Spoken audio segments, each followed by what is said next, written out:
TV, je vous dis bonsoir et merci d'être au rendez-vous tant attendu, les lieux de mémoire. Et ce soir, nous partons à Saint-Pierre, avant 1902, à la rencontre de femmes de l'histoire, longtemps oubliées, esclaves, affranchies, aventurières, qu'on appelait tout simplement les reines du port.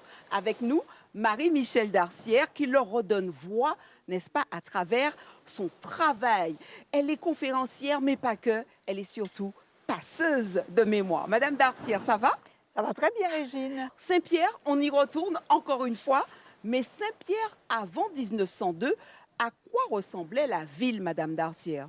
Alors, la ville de Saint-Pierre, qui était considérée, comme on le dit souvent, comme le petit Paris, était une ville assez avant-gardiste parce qu'elle avait de l'eau courante. Tout le monde sait qu'il y avait énormément d'eau qui coulait à Saint-Pierre, si bien que celui qui s'est fait appeler Salavina parlait de la Venise de la Caraïbe, hein. Vraiment, il y avait vraiment beaucoup d'eau. Et puis Saint-Pierre, donc, était une ville qui vivait énormément de jour comme de nuit et qui était une ville la plus peuplée de la Martinique. Et c'était évidemment la capitale commerciale, parce que la capitale administrative était Fort-de-France. Alors, Madame Darcière, dans notre lancement, nous parlons des reines du port. C'est beau, j'aime beaucoup l'expression, mais nous parlons en même temps d'esclaves, nous parlons d'affranchis, d'aventurières. Et vous voulez nous expliquer ce soir que la prostitution, Madame Darcière, existait bien avant 1848 et comment? Alors, bien entendu, on n'appelait pas ça de la prostitution, puisque si on veut parler de l'époque avant 1848, donc l'époque de l'esclavage, je veux rappeler aux téléspectateurs que les Africains mis en esclavage n'étaient pas du tout considérés comme des êtres humains. Ils étaient considérés comme des biens qui appartenaient à un patrimoine, des biens meubles, ou comme, au même titre que le bétail ou que les meubles. Mais curieusement, ceux qui étaient considérés, celles et ceux qui étaient considérés comme du bétail, avaient quand même une attirance sexuelle, hein, quand même, hein. Donc, c'est à se poser des questions, hein, des biens meubles qui avaient... bon, alors voilà. Donc, il y avait beaucoup d'hypocrisie, évidemment, derrière ça. Mais la manipulation, la josification des femmes, ça a commencé depuis la cale des négriers, devait-on dire. Parce que lorsqu'il y a eu des razzias en Afrique, et puis il y a eu aussi des achats à des rois africains, pendant la traversée, il était connu qu'un mois avant l'arrivée aux Antilles ou en Amérique, il y avait ce qu'on appelait la paroyade. La paroyade, en fait, c'était quoi? On faisait les femmes monter sur le pont un mois avant à peu près, hein. Elles étaient lavées à l'eau de mer, etc. Et là, les marins qui étaient ivres, les ouvriers du bateau, les marins qui étaient ivres, se donnaient à cœur joie dans des espèces d'orgies qui se passaient. Ça s'appelait la paroyade. Bon, alors, une fois qu'elles arrivaient sur Terre, hein, là on va parler de Saint-Pierre, elles étaient de nouveau lavées, huilées, etc. On leur donnait, on les préparait, hein, comme des animaux qu'on doit manger presque, hein. Donc on les préparait et à ce moment-là, elles passaient au marché avec les autres hommes. Il y avait un marché à Saint-Pierre qui se trouvait d'ailleurs à l'entrée de Saint-Pierre, le quartier du Mouillage. Sur ce marché, elles étaient carrément livrées au regard De tous, en de fait. tous, absolument sans aucune pudeur, hein. Et là, elles étaient auscultées, regardées sur tous les angles, jusqu'à ce qu'on puisse les acheter, qu'elles soient enfants ou qu'elles soient adultes. C'est horrible. C'était horrible, mais c'était ça. Alors, on parlait Une sorte de de, prostitution, on parle hein. de marchandisation carrément Voilà. du corps. Oui, c'était l'esclavage. Il y avait des femmes qui étaient choisies pour travailler dans les champs, d'autres femmes qui étaient choisies pour être dans la domesticité, hein. Et puis, il y en avait qui devenaient les maîtresses des hommes célibataires ou mariés. Alors, oui. Mais on a oublié de dire que, en fait, ce n'était pas adressé qu'à des femmes noires, hein. Ah, voilà. Parce que entre 1640 et 1695, il y a eu, donc ça a quand même duré un demi-siècle, il y a eu ce qu'on pouvait appeler la traite des blanches, entre guillemets, parce que bien entendu, les colons qui sont arrivés, certains sont arrivés avec leurs femmes qui étaient des honnêtes femmes, mais d'autres sont arrivés seuls. Et à un moment donné, le roi a décidé de prendre ce qu'il appelait les filles du roi ou alors des filles publiques, parce que la prostitution allait bon train à ce moment-là en France. Hein.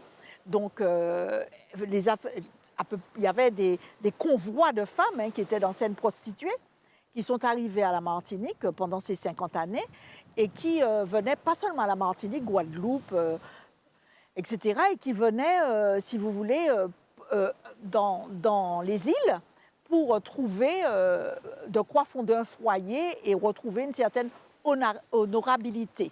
Mais toutes n'ont pas eu cette chance d'avoir une honorabilité et sont tombées un peu. Par contre, elles étaient blanches, donc on cachait ça. Hein. On disait pas, elles n'étaient pas traitées comme des bêtes, mais c'était des prostituées. À un certain moment, elles ont servi aussi à être des prostituées dans une ville comme Saint-Pierre, qui était un port très actif. Qu'est-ce qui change pour ces femmes? Quel devenir? Alors, après 1848, les femmes ont acquis une certaine liberté, mais pas totalement, puisqu'elles étaient quand même contrôlées par la police de l'époque. Et puis, il y avait, alors, comment dire, il faut vous dire qu'après 1848, Saint-Pierre, entre 1848 et, on va dire, 1850 et 1902, Saint-Pierre était dans une espèce d'effervescence parce que c'était la liberté, c'était véritablement le mélange. Hein, il n'y avait pas d'apartheid, hein, voilà. Il y avait un apartheid, mais qui était un peu déguisé, parce que vous aviez quand même le cercle des Blancs, hein, dont j'ai déjà parlé, qui s'appelait l'Hermine, le cercle de l'Hermine. Et puis il y avait aussi le cercle qu'on appelait le cercle des sans-mêlés, d'accord? Et donc il y avait une... C'est là qu'on a inventé beaucoup de choses. Donc la biguine a été inventée, les bijoux ont commencé véritablement à être davantage mis. Et puis, il y avait des strates dans la société, ça c'est sûr. Alors, il y avait des gens de couleur libre, qui étaient libres depuis très longtemps et qui s'habillaient, les femmes s'habillaient plutôt à l'européenne, hein, parce que plus on essayait de ressembler à ce moment-là à des femmes de planteurs, et plus on avait l'impression qu'on gagnait en honorabilité, d'accord? Mais il ne faut pas non plus s'imaginer que toutes les femmes étaient forcément pauvres. Il y avait aussi des femmes à Saint-Pierre qui, depuis 1790, 1820, etc., avaient déjà fait fortune. Hein. Elles avaient déjà fait fortune, notamment sur la rue Bouillet. Elles avaient des boutiques. J'essaie de me souvenir, par exemple, d'une femme qui s'appelait Marie Austin, par exemple, hein, ou bien une autre femme qui s'appelait Larade, par exemple. Je pourrais vous donner d'autres noms. Mais bon, ce n'est pas là le sujet. Ce que je veux dire, c'est que toutes les femmes qui étaient issues de l'esclavage n'étaient pas forcément des femmes très pauvres. Pas du tout. Il y avait aussi la fille du premier député noir qui s'appelait Victorine Azuline, parce que son père avait été député. Et en fait, comme il avait été député, il avait été le suppléant de M. Bicêtre, qui était un mulâtre. Et lorsque Bicêtre, on y reviendra dans une autre émission, lorsque M. Bicêtre a été déchu de ses fonctions par un complot qui avait été monté sur les gens de couleur libre, et lorsqu'il a été déchu de ses fonctions de député, c'est M. Azuline qui, pendant 2 ans, a été député. Et il ne s'est pas présenté après, et donc il s'était marié. Alors, il était parti lorsqu'il y a eu en 1802, il était parti avec son patron. Hein, il était esclave, hein, c'était un esclave à l'époque. Il était parti avec son patron, il n'était évidemment pas du tout député encore. Il était parti à Paris, et lorsque finalement son patron est allé aux États-Unis également, il l'a emmené aussi. Son patron a été ruiné, il est revenu sur Paris. Alors pourquoi je vous raconte ça? Parce qu'en fait, il a été un employé d'un monsieur Pernetti. Hein, il y a même une rue Pernetti à Paris. Il est devenu monsieur Pernetti, et monsieur Pernetti avait une fille. Et sa fille, il est parti vivre avec elle en tant que... Il était domestique, hein, en tant que domestique. Et elle s'est mariée. Et quand elle s'est mariée, donc il est parti avec elle, il a connu sa femme, qui était gouvernante, entre guillemets, donc qui était une blanche, avec qui il a eu un enfant, donc Victorine, et les patrons ont voulu la mettre à l'école. Donc elle est allée à l'école, et à l'époque, le baccalauréat n'existait pas pour les femmes, mais il y avait ce qu'on appelait un certificat de capacité qu'on trouvait à l'hôtel de ville. On passait une espèce de concours d'examen à l'hôtel de ville, et elle l'a eu, et elle est rentrée à la Martinique où elle a monté une école et un pensionnat, parce qu'elle ne voulait pas forcément que les gens de couleur libre et même ceux qui avaient été affranchis, parce que quand je dis de couleur libre, ce n'est pas seulement des gens clairs de peau. Et donc, à ce moment-là, elle ne voulait pas que ces gens-là aillent forcément chez les sœurs Saint-Joseph de Cluny, qui existaient à Saint-Pierre. C'est pour vous dire qu'il y avait des gens qui étaient des anciens esclaves, qui avaient fait fortune, à force de travail, alors ils avaient comme leitmotiv le travail, l'accumulation de biens et la transmission. Donc ça existait. Mais à côté de ça, il y avait d'autres femmes, puisque ça c'est le sujet que vous avez choisi. Et à côté de ça, il y avait des femmes qui n'avaient pas d'autre solution au lendemain de l'abolition de l'esclavage que de se vendre pour pouvoir gagner davantage leur vie et plus vite. Mais ce n'était pas du tout comme on voyait en France, par exemple, des femmes qui faisaient le trottoir, etc. C'était souvent des femmes entretenues, ou alors, comme on était dans une époque où les gens n'étaient pas très pudiques, on peut le voir sur d'anciennes photos ou même sur des dessins, par exemple les lavandières, on voyait bien comme elles étaient pratiquement dénudées, etc. Donc, vous aviez plusieurs strates. Vous aviez d'abord la ticolée, qui était la fille, toujours la petite fille, la jeune fille après. Et ensuite, vous aviez la titane, qui quittait sa robe de titane pour avoir une robe à traîne et qui, à ce moment-là, pouvait essayer de gagner sa vie comme elle pouvait. Et souvent, pour celles qui rentraient dans des critères de beauté, puisque la société il y a des critères de beauté avaient été inventés par la colonisation, on passait de la mamelouque à la griffonne, à la mulâtresse, à la carteronne, etc. Donc ces femmes-là, elles étaient très recherchées et elles, souvent, se faisaient entretenir par soit des mulâtres, soit des blancs qui avaient beaucoup d'argent et qui étaient arrivés dans la société. Est-ce que dans ces femmes, on retrouvait aussi ces matadors? Alors oui, bien sûr, les matadors, c'était en fait des femmes entretenues, des femmes entretenues. C'était une société de l'apparence, il fallait montrer comme elle était nouvelle. Donc c'était une société d'apparence et il fallait montrer que l'on avait de l'argent. Une sorte de puissance féminine. Voilà, puissance féminine. Voilà, je suis entretenue par un ou deux ou trois ou quatre hommes et je peux afficher ainsi mes bijoux, etc. Je suis la maîtresse d'un homme marié ou pas. Et les matadors étaient réputés c'était des femmes du peuple. Justement, quel rôle elles avaient dans la société? Alors, elles avaient un rôle d'influence, parce que lorsqu'elles arrivaient à être entretenues par des hommes qui avaient un pouvoir politique ou économique, on les écoutait également, on les respectait. Ça n'a rien à voir avec les femmes qui se retrouvaient, parce qu'il y avait au moins une maison close, clairement identifiée comme étant une maison close, à Saint-Pierre. Où ça, Madame Darcier? Dites-nous. Elle s'appelait la maison tricolore et se trouvait en fait en haut de la rue du Petit Versailles, pratiquement en face de l'hôtel de ville. Je vais vous expliquer pourquoi. Parce que les auteurs ont beaucoup cherché où se trouvait cette rue, mais moi j'ai compris qu'elle s'appelait, alors on disait qu'elle s'appelait rue tricolore à cause des différentes couleurs, parce que vous aviez des prostituées blanches, vous avez des prostituées noires, vous aviez des prostituées mulâtresses. Mais je ne suis pas sûre que c'était exactement pour ça.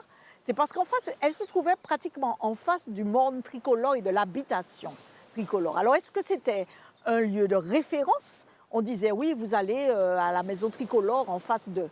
Alors, en fait, elle occupait une très grande salle qui était l'ancienne salle des premiers francs-maçons, l'Union, qui avait été installée à Saint-Pierre et qui s'était déplacée et qui avait laissé cette salle au propriétaire, qui en avait fait une salle de bal qui, de temps en temps, se transformait en maison close parce qu'il y avait là des jeux d'argent, il y avait là vraiment les gens buvaient beaucoup, jouaient, il y avait des femmes de toutes les couleurs parce que oui, les prostituées blanches existaient. Il y en avait même qui étaient de passage, hein, qui descendaient au port, parce que vous pensez bien qu'un port, comme le port de Saint-Pierre, hein, où je ne vais pas parler de cabotage, je vais parler des bateaux étrangers qui circulaient à Saint-Pierre, qui venaient du Canada, qui venaient des États-Unis, en fait, qui venaient de Grande-Bretagne. Et il y avait donc des personnes Il y de avait des soldats, il y avait des marins de toutes les nationalités.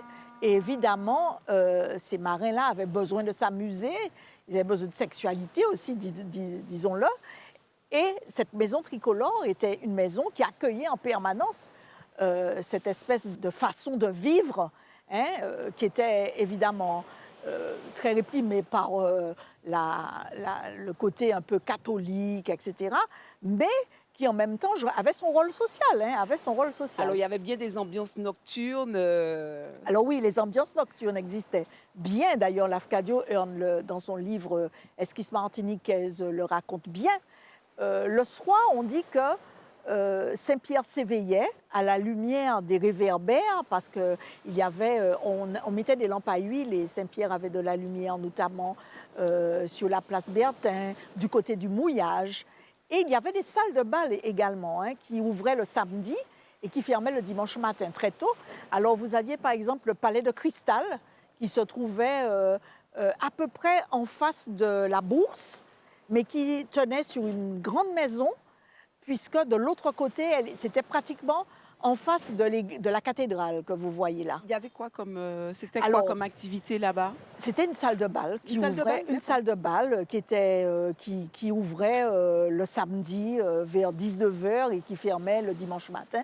Et c'était très marrant de voir les dévotes et dévots qui allaient à l'église et qui croisaient ceux qui étaient enivrés, qui s'étaient beaucoup amusés et qui sortaient justement de cette salle, le Palais de Cristal. Et le Palais de Cristal avait tellement de musique et tellement de lumière et tellement de joie que ça débordait même dans la rue. Et ceux qui ne pouvaient pas se payer l'entrée du Palais de Cristal, eh bien, qu'est-ce qu'ils faisaient? Ils s'amusaient dehors, quoi. Ils dansaient dehors, etc. En tout cas, ce que je retiens de cette histoire-là, c'est qu'à aucun moment, à part nous, on l'a cité, on ne parle véritablement de prostitution. Non, parce que ce n'était pas un mot que l'on utilisait vraiment. Alors, c'est sûr que, par exemple, de temps en temps, vous aviez une police municipale qui voulait mettre un peu d'ordre et qui demandait à ce qu'elles remplissent un document, hein, elles étaient fichées, qu'elles remplissent un document et qu'elles soient aussi contrôlées par la médecine, par exemple. D'accord, il y avait une sorte de liberté, mais une liberté contrôlée un peu quand même, voilà. Mais il y avait bien entendu des femmes invisibles, hein, on peut les appeler comme ça, des femmes invisibles qui étaient bien entendu des femmes qui travaillaient chez elles également.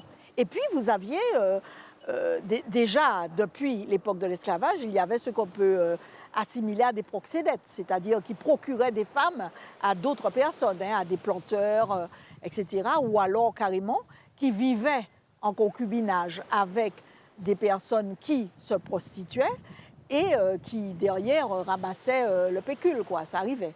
C'est reine du port, je ne sais pas pourquoi, mais j'aime beaucoup l'expression.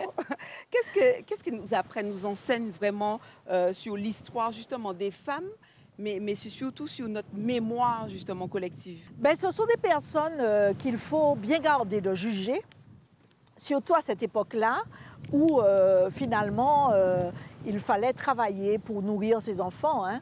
Les gens avaient beaucoup d'enfants, il fallait travailler pour nourrir les enfants. Et puis, ce n'était pas quelque chose d'interdit que de donner de l'argent à une femme. C'était presque normal. Vous voyez? Oui, mais en échange de... En échange de sexe, évidemment. Oui, voilà, elle était votre maîtresse, elle était votre concubine, elle était la femme de passage, etc. C'était dans les bals, comme je vous ai dit, après le bal.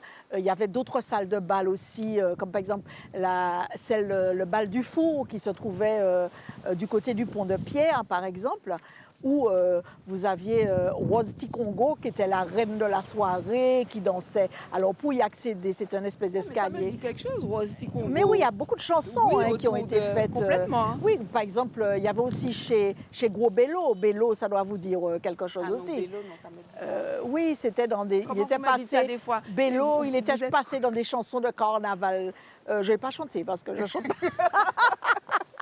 Il était passé dans des chansons de carnaval parce que c'était quelqu'un de très. Qui voulait. C'était un homme noir, mais qui voulait imiter des mulâtresses, en fait. Et Rose Tikongo, attention, hein, elle ne voulait absolument pas se retrouver dans un lit avec un homme noir. Elle avait une particularité, elle n'aimait que les gens clairs de peau. Ah, Voilà.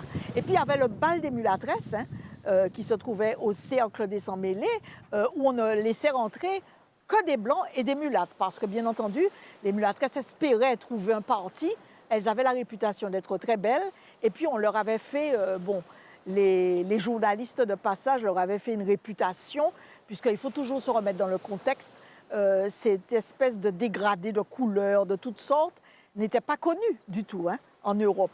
Et donc, on leur avait collé une étiquette de femme extrêmement intéressante au lit, disons ça comme ça. donc on a gardé quand même donc, des traces justement de ces femmes dans les archives. Alors oui, si vous allez aux archives territoriales, alors on ne va pas dire post-it, on va dire femmes publiques par exemple. Vous allez retrouver des noms, bon, on va vous dire qu'elle exerce un métier, mais on ne va pas vous dire lequel. Mais il y a aussi les romans. Alors, vous trouvez leurs traces dans plusieurs romans. Hein. Lafcadio Hearn, ou bien vous trouvez également dans le livre de Salavina. Il y a aussi un livre qui, est quand même, qui a été republié par Raphaël Constant et qui s'appelle Une nuit d'orgie Ah à oui. Saint-Pierre. Hein. Les mœurs étaient quand même assez débridées, c'est vrai. Et puis, de tout ça se mêlait aussi la bondieuserie. Alors, par exemple, les catholiques avaient sorti Le Sodome des Antilles, qui est un livre qui a été publié en 1924 et qui est pratiquement introuvable. Et dans ce Sodome des Antilles, on parlait aussi de relations homosexuelles, etc., quoi. Mais tout ça était des fois beaucoup exagéré parce qu'il fallait voir ça avec un œil de colon, un œil un peu occidental. Alors qu'en définitive, beaucoup de gens le faisaient par besoin économique également, quoi. Mais pas que ça, hein. Il fallait aussi le paraître, etc. Je sais que vous connaissez très très bien, en tout cas dans votre cœur, mais aussi dans l'histoire, cette belle commune de Saint-Pierre. Est-ce qu'il y a certains lieux de la ville, Madame Darcière, qui gardent encore des traces de cette vie nocturne d'autrefois? Non, si vous voulez, les noms de rues n'ont pas trop changé. Hein. Peut-être des figures connues? Non, des noms qui ont- non, les noms de rues n'ont pas trop changé. Dans les romans, on trouve par exemple le nom d'une personne qu'on appelait l'étrangère, qui était connue pour avoir beaucoup de succès auprès des hommes, ou bien encore la Grande Olive, dont on dit qu'elle avait les seins qui pendaient, mais elle avait déjà 40 ans. Il y avait des lieux qui n'ont pas changé, comme par exemple le Pont de Pierre, il restait là. On sait que du côté du Pont de Pierre, il y avait souvent des bals qui étaient plutôt à l'air libre. Hein. Ce n'était pas du tout des bals enfermés dans des salles. Et où on rencontrait d'ailleurs beaucoup de matadors le soir du côté du Pont de Pierre. Et on parle aussi de Dizzy l'éléphant. Dizzy l'éléphant, on a même fait une chanson avec lui. Vous ne voulez vraiment pas chanter pour nous? Hein? Non, non, non. Vous cherchez dans les chansons de Saint-Pierre, de Corridon, vous allez trouver. Et donc, Dizzy l'éléphant, par exemple, du côté du Pont de Pierre, il y avait des mulâtresses, des capresses, enfin, des griffonnes, enfin, toutes les catégories de personnes dont les noms avaient été donnés par des colons d'ailleurs. Et ces femmes-là, elles attendaient en quelque part le client avec beaucoup de charme. Et elles avaient une particularité, c'est qu'on savait que vers 4h, 5h du matin, elles buvaient du calalou. Il y avait aussi des cabarets, il y avait beaucoup de cabarets, il y avait des bars. Il y avait aussi les premiers métiers de traiteurs qui étaient aussi faits par des femmes. Donc, ils se faisaient de l'argent comme ça. Et donc, vers 4-5 heures du matin, notamment quand c'était le carnaval où il y avait énormément de balles, on servait le calalou, le macadam, la peau saïen, enfin tous les plats que l'on connaît aujourd'hui encore et qui demeurent et qui sont de notre patrimoine Le boyoto culinaire. aussi, Non, peut-être, non? ça, j'ai jamais vu ça manquer à Saint-Pierre. Mais en tout cas, il y avait des balaoufris, il y avait des choses comme ça. Et surtout, c'était surtout les soupes habitantes, calalou, macadam, bouilleton, pas bouilleton, mais la peau saïen. La peau saïenne.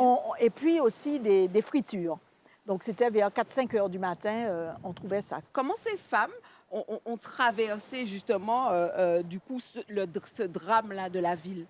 Vous savez? Alors, ce serait bien de faire une émission après pour savoir effectivement que sont devenus ceux qui ont été rescapés. Alors, beaucoup ont disparu, hein, elles ont disparu avec les cendres, hein, bien entendu.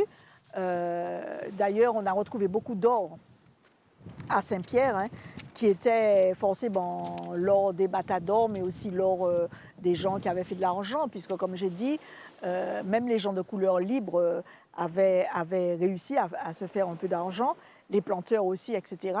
Et on dit même, mais ça sera pour une autre émission, que des gens venaient des îles anglaises et de Fort-de-France pour fouiller dans les décombres et dans toute cette cendre pour récupérer de l'or qu'ils trouvaient et repartaient en bateau. Donc, que sont devenues ces femmes? La majorité ont disparu, hein.